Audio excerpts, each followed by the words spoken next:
Hello dear friends, today we will discuss about gifted child. Gifted child means होता है प्रतिभाशाली बालक। तो प्रतिभाशाली बालक में आज हम देखेंगे प्रतिभाशाली बालक का परिचय करना, प्रतिभाशाली बालक की परिभाषा, प्रतिभाशाली बालक की विशेषताएं, प्रतिभाशाली बालकों की पहचान और प्रतिभाशाली बालकों की क्रियात्मक सीमाएं।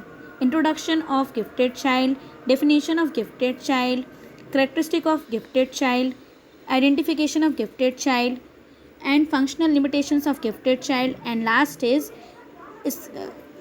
instructions strategy for gifted child। चलिए शुरू करते हैं। तो प्रतिभाशाली बालक अर्थात ऐसा बालक जो प्रतिभाओं से संपन्न हो। Gifted child means a child with full of gifts. Talented child means a child with full of talents. Genius child means a child with full of geniusness. और मेधावी बालक मीन्स ऐसा बालक जो मेधाओं या योग्यताओं से संपन्न हो। अर्थात प्रतिभाशाली बालक मतलब ऐसा बालक जो अपनी आयु और स्तर के सभी कार्यों को बड़ी ही आसानी से कुशलतापूर्वक कम समय में कर लेता है, प्रतिभाशाली बालक कहलाता है। और इनमें उच्च बौद्धिक क्षमता भी होती है। कई बार ये बालक अपने आयु से बड़े आयु के कार्य को करते हुए पाए जाते हैं। जैसे आपने 3 इडियट मूवी में देखा होगा, जिसमें एक सीन है जहाँ रणछोड़ दास कहता है कि 6ठी क्लास का एक बालक 10th क्लास के मैथ्स को सॉल्व कर रहा है, एक दिन टीचर ने देखा।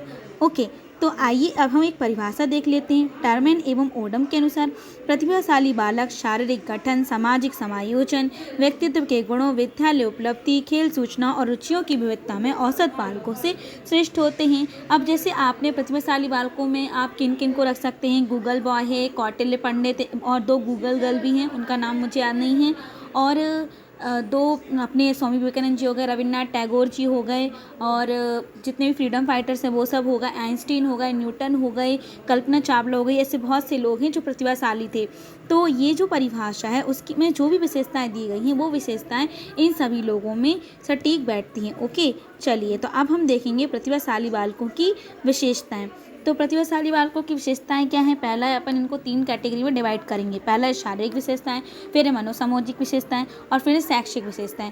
तो शारीरिक विशेषताओं में ही है कि इनका शारीरिक विकास तीव्र गति से होता है, ये उत्तम स्वास्थ्य के बालक होते हैं, इनमें स्वास्थ्य संबंधी कोई भी दोष नहीं पाया जाता। ये बालक भार, ऊंचाई और शक्ति में सामान्य बालकों की तुलना में अधिक होते हैं, जल्दी चलना और बोलना सीख लेते हैं, इनके दांत भी जल्दी निकल लेते हैं, इनके ज्ञानेंद्रियों का शीघ्र और उत्तम विकास होता है और किशोरावस्था के लक्षण इनमें शीघ्र ही दिखाई देने लगते हैं।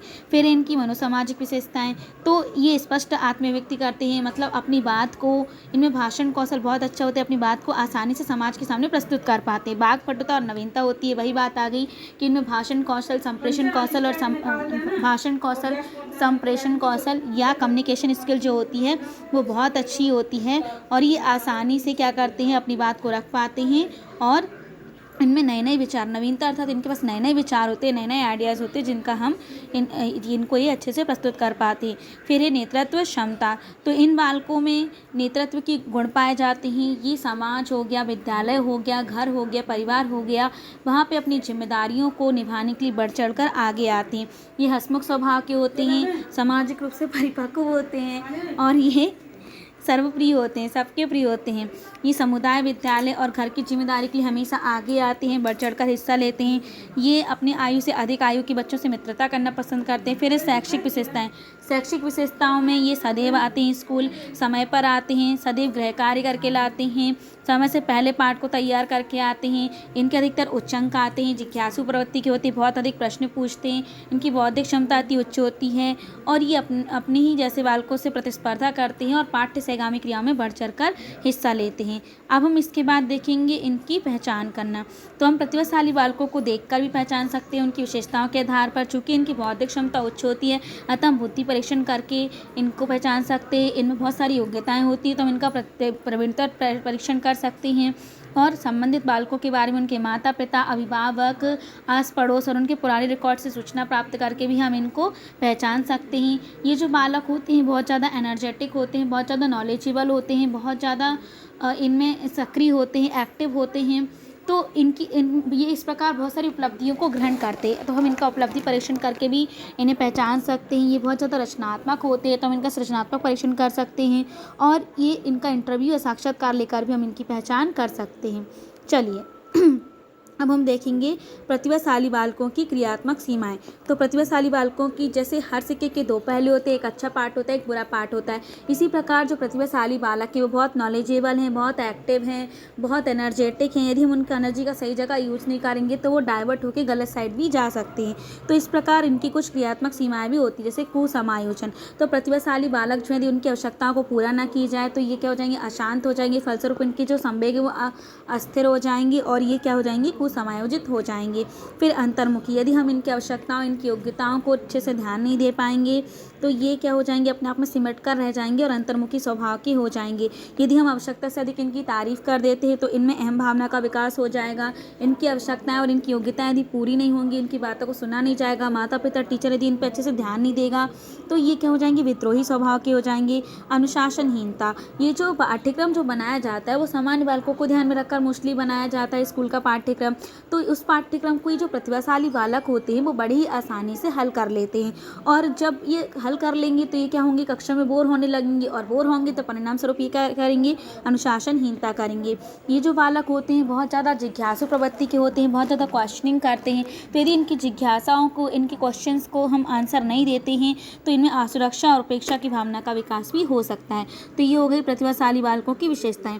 अब हम देखेंगे प्रतिभाशाली बालकों के लिए अनुदेशनात्मक रणनीतियाँ। तो प्रतिभाशाली बालकों के लिए कौन सी अनुदेशनात्मक रणनीतियाँ हैं? सबसे पहले हम इनके लिए व्यापक और विस्तृत पाठ्यचर्या का विकास कर सकते हैं।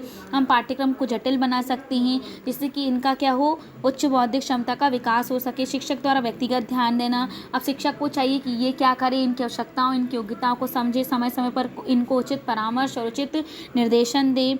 तो इस प्रकार शिक्षक को उन पर क्या करना चाहिए, व्यक्तिगत ध्यान देना चाहिए। इनके लिए हमें पाठ्य सहगामी क्रियाओं की व्यवस्था, जैसे वाद विवाद, क्विज कॉम्पिटिशन, सांस्कृतिक प्रोग्राम, खेल कूद आदि का क्या करना चाहिए, व्यवस्था करना चाहिए, जिससे कि इनकी एनर्जी और टाइम जो है वो हम सही जगह पर लगा सकें। नवीन एवं विशिष्ट शिक्षण विधियों का हमें प्रयोग करना चाहिए। अब ये प्रतिभाशाली जो बालक होते हैं, यदि हम इनको एक ही विधि से पढ़ाएंगे तो क्या होगा, ये बालक जो है वो बोर होने लगेंगे।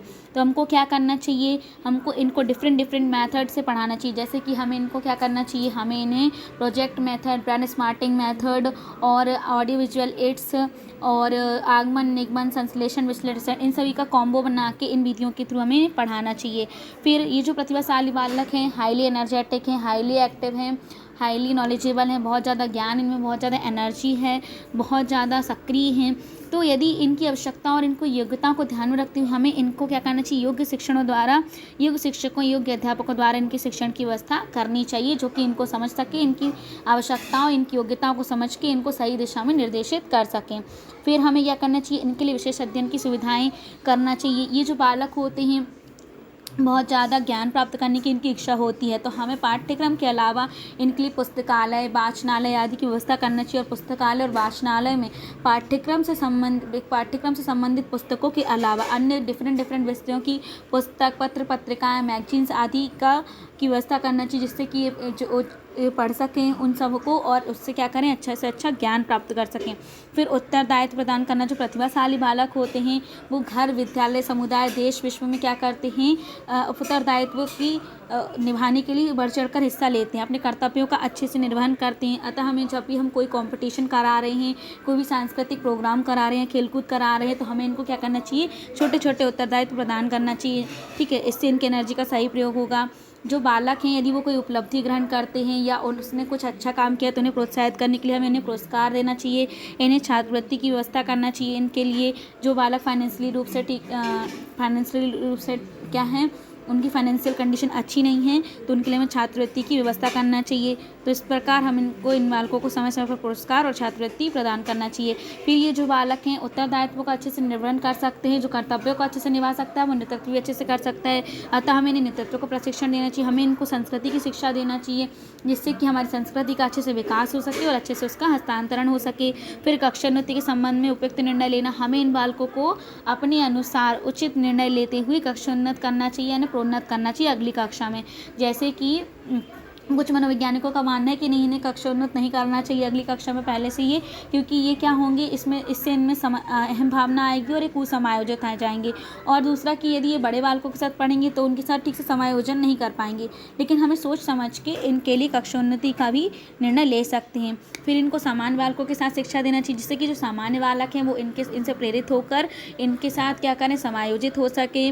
और ये भी ये जो प्रतिभाशाली बालक और सामान्य बालक वो आपस में अच्छे से कोलाबरेट कर सकें, अच्छे से एक दूसरे के साथ समायोजन कर सकें। प्रतिभाशाली बालकों की एनर्जी का हम अच्छे से यूज कर सकें और सामान्य बालकों को भी उनका लाभ प्रदान कर सकें।